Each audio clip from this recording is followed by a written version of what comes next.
আমরা রানী রাসমণিতে আমাদের প্রোগ্রাম করেছিলাম। বিগত দিনে আমরা সেই মতো যাচ্ছিলাম।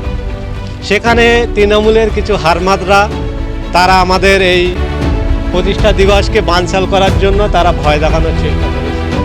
কোনো মানুষ যদি মনে করে আবারও 6 লাইনে ঝামেলা করবে, আপনি যেটা বলতে চাইছেন, এবারে কি হবে সেটা সেই সময়ের বুঝে দেওয়া হবে বা বুঝতেও পারবে। কেউ যদি আবার মনে করে যে ওখানে আমাদেরকে আটকাবে, তাহলে তারা যদি পারে আটকাবে। কিছুদিন পরে আইএসএফ এর পক্ষ থেকে প্রতিষ্ঠা দিবস উদ্বোধন হবে রানী রাসমণি রোডে। কিন্তু দেখা গিয়েছে যে গত বছরে হাতিশালা 6 লাইনে যেতে একেবারে একটা বিক্ষোভ দেখা গিয়েছিল, একটা উত্তপ্ত হয়েছিল। এবারেও কি সাধারণ মানুষ সেই ভয় রেখে কি আগাতে চাইবে, কি বলবে?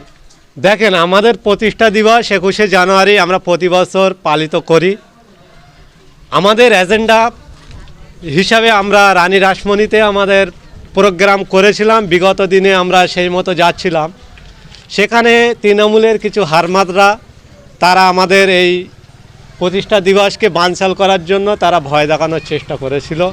সেখানে অনেক ঘটনা ঘটেছিল। তারপরে আমাদের বিধায়ক সাহেব এসে আমাদেরকে নিয়ে গিয়েছিল। আবারও যারা এই ঘটনা ঘটিয়েছিল, এই আরাবুল ইসলাম সাহেবরা, এই জুলফিকার সহ একাধিক নেতৃত্বদার যারা এই ঘটনার সঙ্গে চক্রান্ত করে এই ঘটনা ঘটিয়েছিল, তাদের যে অ্যারেস্টের দাবিতে আমরা চৌরঙ্গি মোড়ে ছিলাম। আপনারা দেখিয়েছেন বা আমরাও জানি, বাংলার মানুষও অবগত হয়েছিল। সেখানে আমাদের বিধায়ক অ্যারেস্ট হয়েছিল।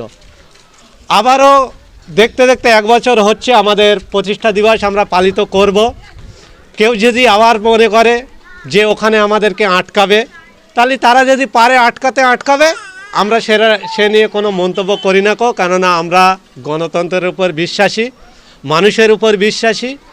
আমরা 21শে জানুয়ারি এবার রবিবার পড়েছে, আমরা মেগা সানডে প্রোগ্রামে যাব। আমরা এই মেগা সানডে প্রোগ্রামে আমাদের ভাঙড় থেকে অগণিত আমাদের ভাইয়েরা, মায়েরা এবং আপামর জনতা ভাঙড় থেকে যাবে। পশ্চিমবঙ্গের বিভিন্ন প্রান্ত থেকে মানুষ আসবে। সেখানে আমাদের সুস্থ স্বাভাবিকভাবে আমাদের প্রতিষ্ঠা দিবস উদযাপন করব।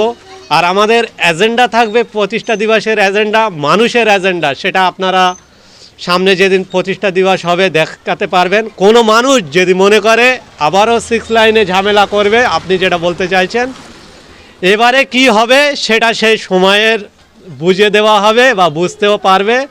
আমরা কোনো মানুষের সঙ্গে অশান্তি জড়াতে চাই না। কোনো মানুষ যদি আমাদেরকে চাপার চেষ্টা করে, আমাদেরকে চমকানোর চেষ্টা করে, সেটা সময়ে কথা হবে। এই পর্যন্ত আপনাকে আপাতত আমরা জানাচ্ছি।